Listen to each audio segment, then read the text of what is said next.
اعوذ باللہ السمیع العلیم من الشیطان الرجیم بسم اللہ الرحمن الرحیم الحمد للہ والصلاة علی اہلہا۔ عزیز طلبہ السلام علیکم ورحمۃ اللہ وبرکاتہ۔ شرح المدوم کتاب حج درس نمبر 282 میں احرام کے 2 کپڑوں کی شرائط پر گفتگو ہونے والی ہے۔ احرام کے واجبات ذکر ہو رہے تھے، بعض واجبات بیان ہو چکے ہیں۔ احرام کے 2 کپڑے واجب ہوتے ہیں، اس کی شرائط ذکر کی جائیں گی۔ احرام کے کپڑوں میں نمازی کے کپڑے کی شرائط کا اعتبار ہونا ذکر ہوگا، متعلقہ مسائل اور فروعات کا تذکرہ ہوگا،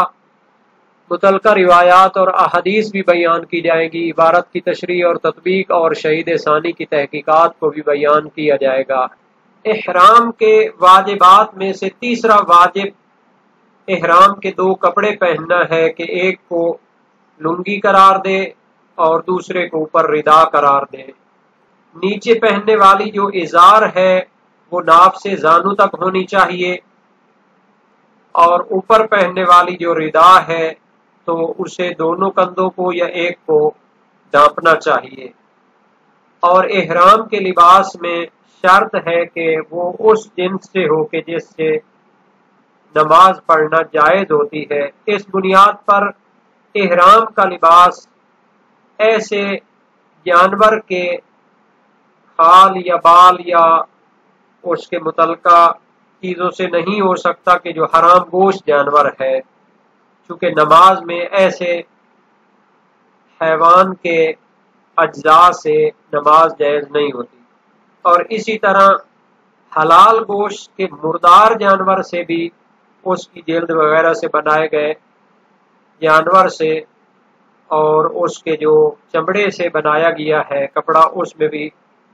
احرام بھی جائز نہیں اور نماز بھی جائز نہیں ہوتی۔ اسی طرح ریشم کے کپڑے میں بھی احرام باندھنا مردوں کے لیے جائز نہیں ہوتا، لیکن عورتوں کے لیے جائز ہے۔ اسی طرح ایسا لباس جو بہت زیادہ باریک ہو اور اس سے اندر کو دیکھا جا سکتا ہو، تو بدن کی عکاسی کرتا ہو، چاہے نیچے والی کپڑا ہو یا اوپر والا کپڑا ہو، تو احرام میں جائز نہیں ہوتا۔ اور اسی طرح نجس لباس میں بھی احرام باندھنا جائز نہیں ہے، ہاں البتہ اتنی نجاست اور وہ نجاست کے جو معاف نہیں ہوتی۔ تو اس کا معنی یہ ہے کہ اگر معاف شدہ نجاست ہو تو اس سے احرام باندھا جا سکتا ہے، جیسے خون ہو 1 درہم بغلی سے کم ہو تو اس میں احرام مشکل نہیں ہوگا۔ ان کی تفصیلات کتاب صلاۃ اور کتاب نماز میں گزر چکی ہیں۔ عبارت کو دیکھتے ہیں۔ فرمایا وَلَبْسُ ثَوْبَيِ الْإِحْرَامِ الْكَائِنَيْنِ مِنْ جِنْسِ مَا يُصَلِّي فِيهِ الْمُحْرِمُ فَلَا يَجُوزُ أَنْ يَكُونَ مِنْ جِلْدٍ وَصُوفٍ وَالشَّعْرِ وَوَبْرِ مَا لَا يُؤْكَلُ لَحْمُهُ۔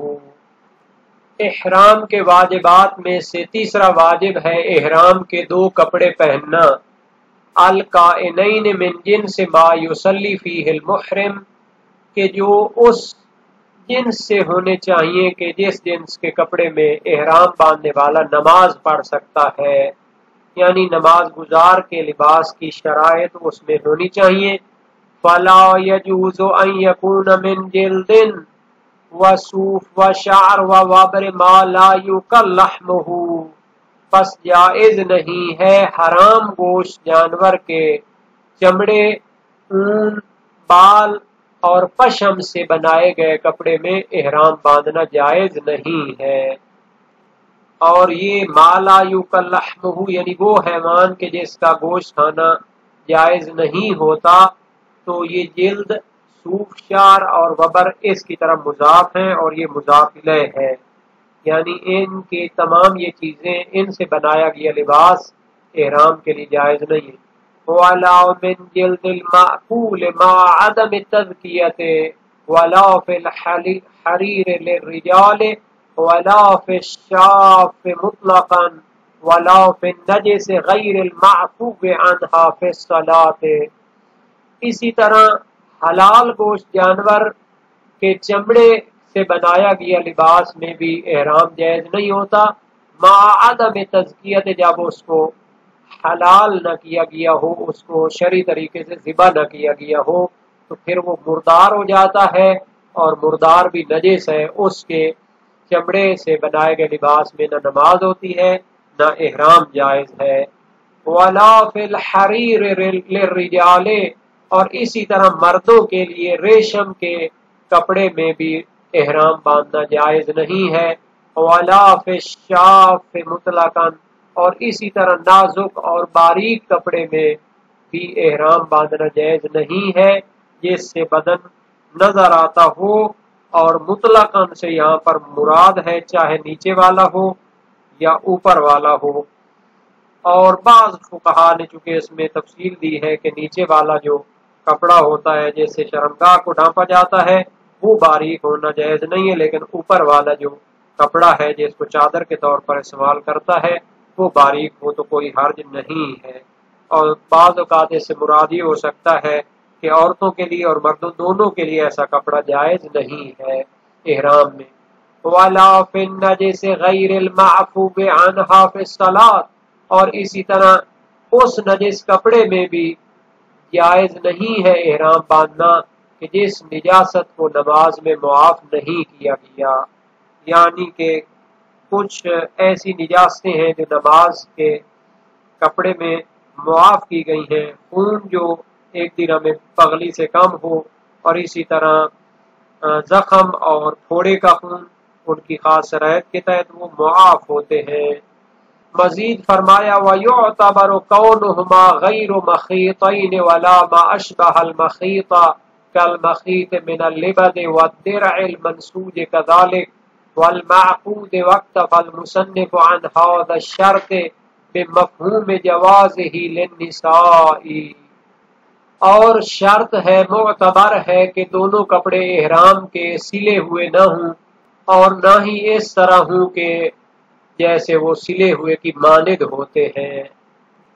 اس بنیاد پر شلوار قمیض میں یا سلے ہوئے کپڑے میں تو جائز نہیں ہوتا، اور جو سلے ہوئے کی مانند ہوتے ہیں یعنی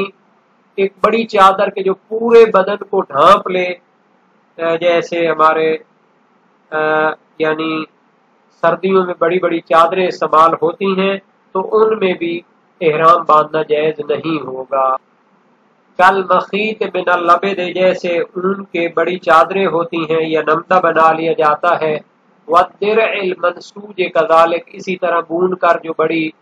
زرہ بنائی جاتی ہے۔ درع المنسوج یعنی بنی ہوئی بڑی چادر کو کہتے ہیں کہ جو اس انداز سے بنائی جاتی ہے جیسے ابا کبا ہوتی ہے یا بڑی چادر ہوتی ہے جو پورے بدن کو ڈھانپ لیتی ہے، تو یہ بھی سلے ہوئے کی مانند ہوتی ہے، اگرچہ اس پر زیادہ سلائی استعمال نہیں کی جاتی تو وہ بھی ممنوع ہے۔ عرب میں ایسے لباس کو درع سے تعبیر کیا جاتا ہے، بعض اوقات منسوب حدیثوں میں بھی ہے لا ثوبا تدرعه، یعنی ایسا لباس استعمال کرنا کہ جو ابا کبا کی مانند ہوتا ہے اور ڈھانپ لیتا ہے پورے بدن کو۔ علامہ مجلسی نے روضۃ المتقین میں ایسی تفسیر بیان کی ہے۔ اس سے زرہ جنگی مراد نہیں ہے، لیکن مراد یہ ہے کہ ایسا بڑا کپڑا کہ جو سردیوں میں کام آتا ہے، اسی طرح یعنی انسان کے بدن کو سخت قسم کے حالات سے بچاتا ہے۔ والمعقود، یعنی ایسا بڑا کپڑا کہ جس کو سیا تو نہیں کیا لیکن آپس میں گرہ لگا کر اس کو اتنا بڑا بنا دیا ہے کہ وہ سلے ہوئے کی طرح ہوتا ہے اور پورے بدن کو ڈھانپ لیتا ہے۔ واکتفى المصنف عن هذا الشرط بمفہوم جوازه للنساء، اور مصنف یعنی شہید اول نے مرد کے جو کپڑے ہوتے ہیں احرام کے وہ سلے ہوئے نہیں ہونے چاہیے، ان کو علیحدہ طور پر بیان نہیں کیا، اور اس شرط کو بیان کرنے کے لیے اکتفا کیا ہے اس کے مفہوم سے کہ سلے ہوئے کپڑے عورتوں کے لیے احرام کی حالت میں پہننا جائز ہوتے ہیں۔ اس کا مفہوم یہ ہے کہ مرد سلے ہوئے کپڑے نہیں پہن سکتے، چونکہ وہ بعد میں اپنی عبارت میں فرمائیں گے وَيَجُوزُ فِي الْحَرِيرِ وَالْمَخِيطِ لِلنِّسَاءِ، کہ عورتوں کے لیے ریشم میں اور سلے ہوئے کپڑوں کو احرام کے طور پر پہننا جائز ہوتا ہے، تو اس کا مفہوم یہ ہے کہ مردوں کے لیے یہ دونوں چیزیں جائز نہیں ہوتی احرام کی حالت میں۔ احرام کے لیے دو کپڑے ہونا یہ واجبات میں سے ہے اور اس میں کوئی اختلاف نہیں ہے، تمام فقہاء شیعہ اس کے قائل ہیں،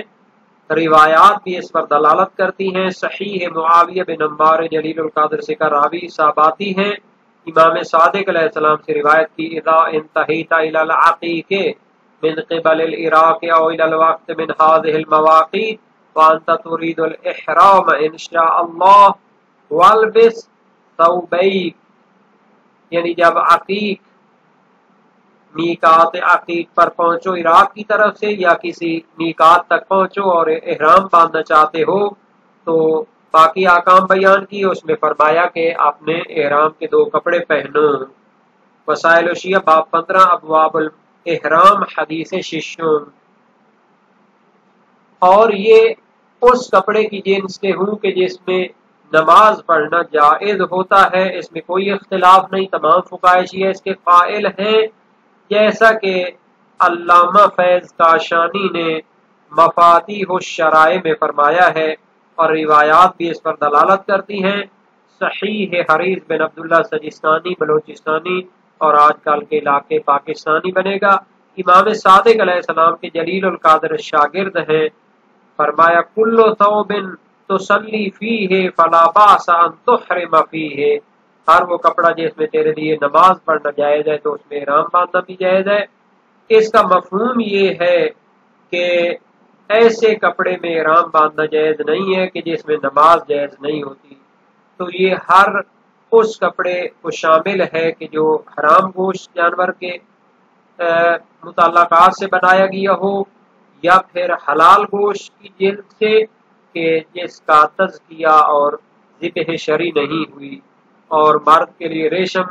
کا کپڑا پہننا بھی نماز میں جائز نہیں ہوتا، اور نجس شدہ کپڑے میں بھی احرام جائز نہ ہوگا جس کی نجاست نماز میں معاف نہیں ہوتی،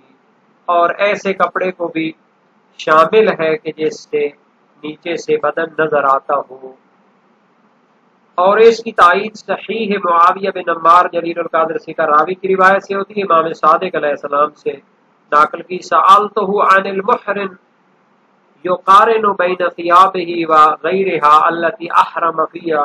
قال لا بأس بذلك اذا كانت طاہرا،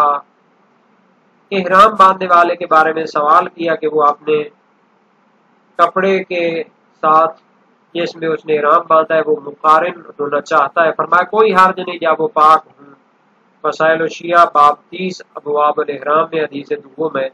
اور اسی طرح اس جلیل القدر راوی کی دوسری صحیح سند روایت امام صادق علیہ السلام سے ہے،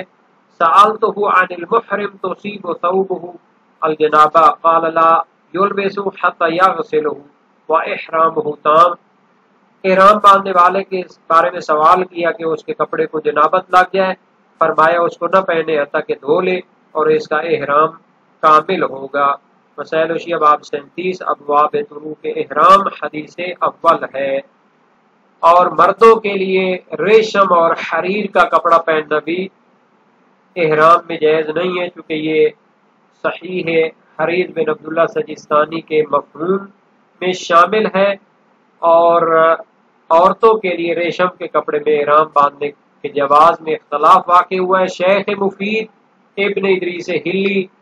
اور فاضل فرماتے ہیں بلکہ اکثر متاخرین کی طرف منسوب ہے کہ جائز ہوتا ہے عورتوں کے لیے اس میں احرام باندھنا، چونکہ وہ نماز میں بھی ریشم پہن سکتی ہیں، اور روایات بھی اس پر دلالت کرتی ہیں۔ صحیح یعقوب بن شعیب ہے جلیل القدر سے کا راوی، قلت لابی عبداللہ علیہ السلام المرأۃ تلبس القمیص تزرہ علیہا وتلبس الحریر والخز والدیباج قال نعم لا باس بہ، عورت سلے ہوئے کپڑے پہن سکتی ہے اور ریشم اور خز اور دیباج کے کپڑے بھی پہن سکتی ہے احرام میں، فرمایا اس میں کوئی حرج نہیں۔ وسائل الشیعہ باب 33 ابواب الاحرام حدیث اول میں ہے۔ جبکہ شیخ توسی شیخ صدوق سے منقول ہے کہ ریشم میں عورت کے لیے احرام باندھنا جائز نہیں ہے۔ صحیح ہے عیس کی وجہ سے امام صادق علیہ السلام سے روایت ہے المرأۃ المحرمہ تلبس ما شاءت من الثياب غیر الحریر والقفازین، یعنی عورت احرام باندھنے والی جو بھی کپڑے چاہے پہن سکتی ہے لیکن ریشم اور قفازین، قفاز عورتوں کے ہاتھ اور پاؤں کا زیور دستانہ، عامیانہ لغت میں کفوف بھی سے کہتے ہیں اور اس کی جمع قفافیز ہوتی ہے۔ اور یہ روایت وسائل الشیعہ باب 33 ابواب الاحرام حدیث نہم ہے۔ تو اس سے کراہت مراد دی جاتی ہے تاکہ ان روایات میں اور صحیح حلبی کے درمیان جمع ہو جائے کہ جو امام صادق علیہ السلام سے ہے لا بأس ان تحرم المرأة بالذهب والخضر وليس يكره الا الحرير المحض، کہ عورت کے لیے احرام باندھنا یہ سونا پہننا اور خز میں جائز ہوتا ہے، کوئی حرج نہیں، مگر حریر خالص مکروہ ہے، یہ بھی اسی باب میں ہے۔ اور باریک اور بدن کو واضح کرنے والا کپڑا بھی نہیں پہنا جا سکتا۔ مطلقاً سے مراد کیا ہے؟ شہید ثانی نے شرائع الاسلام میں جو کہ ان کی مسالک الافہام کے نام سے مشہور ہے فرمایا اطلاق عبارت اصحاب یعنی فقہا تقاضا کرتا ہے کہ اس میں احرام جائز نہیں ہوگا مطلقاً، اس میں فرق نہیں ہے نیچے والی کپڑا ہو یا اوپر والا۔ اور شہید اول نے دروس میں یقین کیا ہے کہ نیچے والے کپڑے میں تو ممنوع ہے اگر وہ نازک ہو اور نیچے سے بدن نظر آتا ہو، اور ردا میں انہوں نے احوط قرار دیا کہ وہ ایسا پتلا کپڑا نہیں ہونا چاہیے، اور اس کا اعتبار نہ ہونا بعید نہیں ہے ردا میں، کیونکہ اصل برات جاری ہوتی ہے اور اس میں نماز جائز ہوتی ہے۔ اور جہاں تک مرد کے لیے سلے ہوئے یا سلے ہوئے کی مانند بڑے کپڑوں میں احرام باندھنے کی ممنوعیت ہے تو اس میں کوئی اختلاف نہیں، تمام فقہاء شیعہ قائل ہیں، روایات بھی اس پر دلالت کرتی ہیں۔ صحیح معاویہ بن عمار جلیل القدر سے راوی امام صادق علیہ السلام سے روایت کی، فرمایا لا تلبس وانت تريد الاحرام ثوبا تزره ولا تدرعه ولا تلبس سراویل الا اللہ یکون لک ازار ولا الخفین الا اللہ یکون لک نعلان۔ مسائل الشیعہ باب 35 ابواب طروق الاحرام حدیث دوم ہے۔ وسائل الشیعہ ترجمہ اردو جلد 9 صفحہ 122 میں یہ حدیث موجود ہے۔ شیخ صدوق نے بسند خود معاویہ بن عمار سے روایت کی اور امام صادق علیہ السلام نے فرمایا احرام کی حالت میں بٹن والا کپڑا نہ پہنو، اور اگر ایسا کرو تو پھر اسے اوندا کر دے، اور نہ ہی قمیض پہن اور نہ ہی شلوار مگر یہ کہ تمہارے پاس تیمم نہ ہو، اور نہ ہی موزہ پہنو مگر یہ کہ تمہارے پاس جوتا نہ ہو۔ اسی طرح یہ روایت من لا یعذر الفقیہ میں تو ہے ہی صحیح، فروع کافی میں بھی ہے اور تہذیب الاحکام میں بھی ہے۔ اور صحیح ہے زرارہ بن ینکوفی جلیل القدر سے راوی ہیں، امام باقر و امام صادق علیہ السلام میں سے ایک سے روایت کرتے ہیں سألتہ عما یکرہ للمحرم ان یلبسہ فقال یلبس کل ثوب الا ثوبا یتدرعہ۔ وسائل الشیعہ باب 36 ابواب طروق الاحرام حدیث پنجم۔ اور ترجمہ وسائل الشیعہ جلد 9 صفحہ 122 میں یہ حدیث موجود ہے۔ امام سے سوال کیا محرم کے لیے کون سا کپڑا پہننا مکروہ اور ناپسند ہے؟ فرمایا ہر کپڑا پہن سکتا ہے سوائے قمیض کے، سلے ہوئے کپڑے کے۔ جناب سید المدارک یعنی مدارک الاحکام فی شرح شرائع الاسلام میں فرماتے ہیں ان هذه الروایات انما تدل على تحریم القمیض والقباء والسراویل والثوب المزرر والمدرع لا على تحریم مطلق المخیط قد اعترف بذلك الشہید فی الدروس الى ان قال لا ریب ان اجتناب مطلق المخیط كما ذکر المتاخرون احوال۔ یعنی یہ روایات قمیض، قبا، شلوار اور آستین والے اور بڑے کپڑے جو پورے بدن کو ڈھانپ لیتے ہیں اس سے منع کرتی ہیں، ہر قسم کے سلے ہوئے کپڑے کو حرام نہیں کرتی۔ شہید اول نے دروس میں اس کا اعتراف کیا ہے لیکن فرماتے ہیں احتیاط اس میں ہے کہ ہر قسم کے سلے ہوئے کپڑے سے اجتناب کریں جیسا کہ متاخرین فقہاء نے فرمایا ہے۔ یہاں تک سلے ہوئے کپڑے کے مشابہ کپڑے بھی مرد کے لیے جائز نہیں ہے۔ تو مدارک الاحکام میں فرمایا شیعہ علماء و فقہا نے سلے ہوئے کے ساتھ اس کے مشابہ کپڑے کو بھی ملغ کیا ہے اور احرام میں اس کو ناجائز قرار دیا، جیسے بڑی کوئی چادر ہوتی ہے، جبہ ہوتا ہے، اور اسی طرح ایک دوسرے کے ساتھ باندھ کر ایک بڑا سا کپڑا بنا کے اس کو کرے۔ تو اس کے لیے تذکرۃ الفقہا میں علامہ ہلی نے استدلال کیا ہے کہ چونکہ یہ سلے ہوئے کے مشابہ ہے تو پھر یہ بھی ممنوع ہوگا، کیونکہ سلے ہوئے کپڑے کی طرح یہ بھی ترفع اور تنعم اور فینسی ہونا، یا اس کو ایک جیسے کہتے ہیں تکبر کی حالت اس میں آ جاتی ہے۔ تو سید المدارک فرماتے ہیں یہ استدلال ضعیف ہے، بہتر یہ ہے کہ اس پر ان روایات اور نصوص کے ساتھ استدلال کیا جائے کہ جن میں پایا جاتا ہے کہ احرام والے شخص کے لیے بڑے کپڑے استعمال کرنا حرام ہے، تو وہ اپنے اطلاق کے ساتھ اس قسم کے کپڑوں کو بھی شامل ہیں، اور اس میں سلے ہوئے کی قید بھی نہیں ہے کہ اس کو ہمیں ملحق کرنا پڑے۔